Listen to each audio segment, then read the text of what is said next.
What if your only qualification to discover the deepest truth was simply telling the truth? In the Chandogya Upanishad, there is a quiet yet powerful story of a young boy named Satyakama.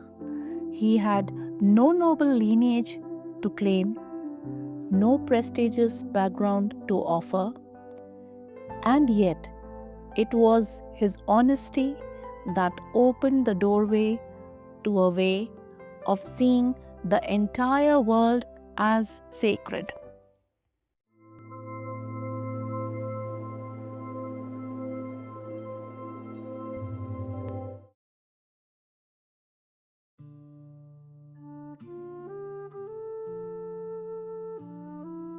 Satyakama was born into a humble household.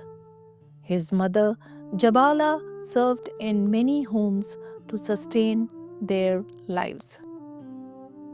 As he grew older, a quiet longing arose within him, not for wealth or recognition, but to understand life, truth, and the nature of the self. One day, Satyakama approached the revered sage Gautama and said, "Revered sir, may I become your student?"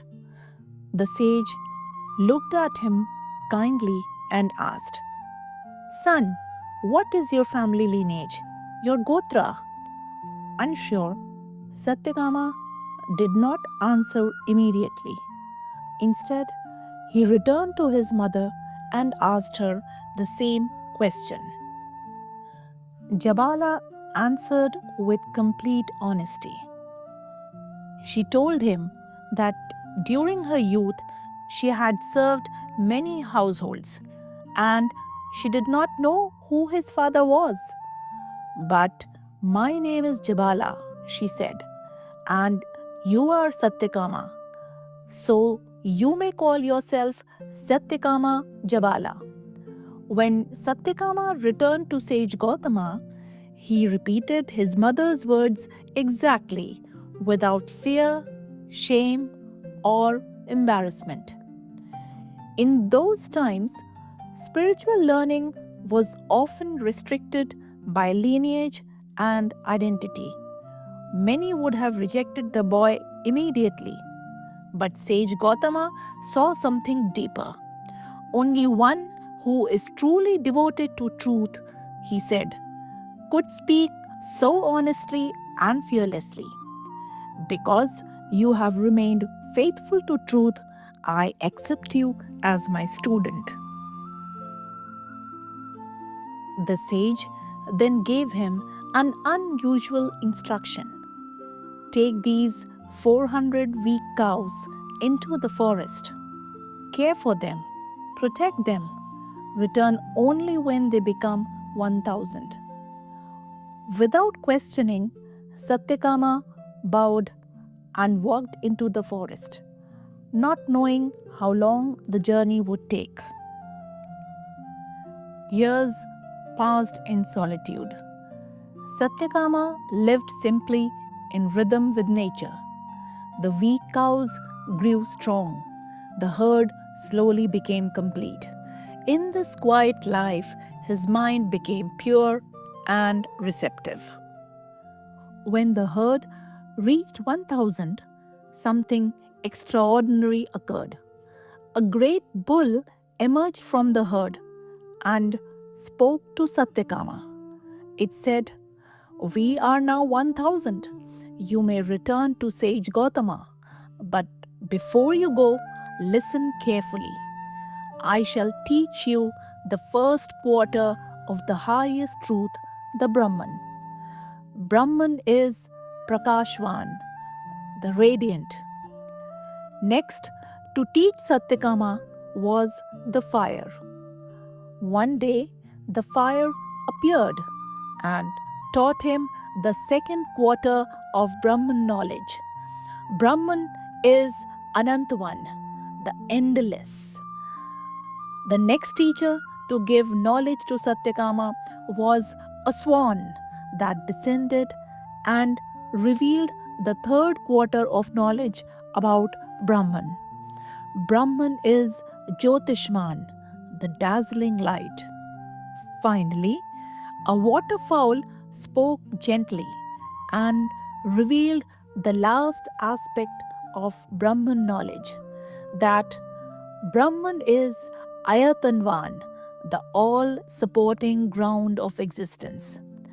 Through bull, fire, bird, and breath, Satyakama learned that Brahman reveals itself in all directions, all elements, all beings, as one indivisible reality. Satyakama understood something profound. The divine is not confined to rituals or distant heavens. It quietly shines through the entire universe, in earth and sky, in fire and breath, in silence and movement. All are expressions of the same indivisible reality. The world itself had become his scripture. When Satyakama finally returned, sage Gautama recognized the transformation immediately. "Your face shines with the knowledge of Brahman," he said. "Who taught you this?" Satyakama spoke of his teachers and then humbly requested, "Now, please teach me directly, for knowledge received from one's guru is complete." The sage completed his instruction, revealing that the infinite consciousness called Brahman expresses itself through all forms of existence. The earth beneath our feet, the fire that transforms, the sun that illuminates, the breath that sustains life, all are expressions of the same reality. Truth purifies the mind, and a purified mind begins to see unity everywhere. This ancient story still asks us quietly, what truly qualifies a seeker?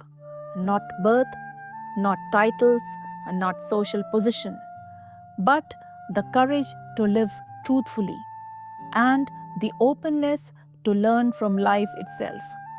If the world is a manifestation of Brahman, then every moment becomes sacred.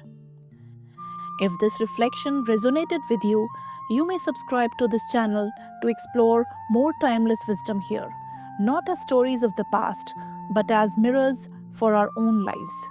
Om Tat Sat.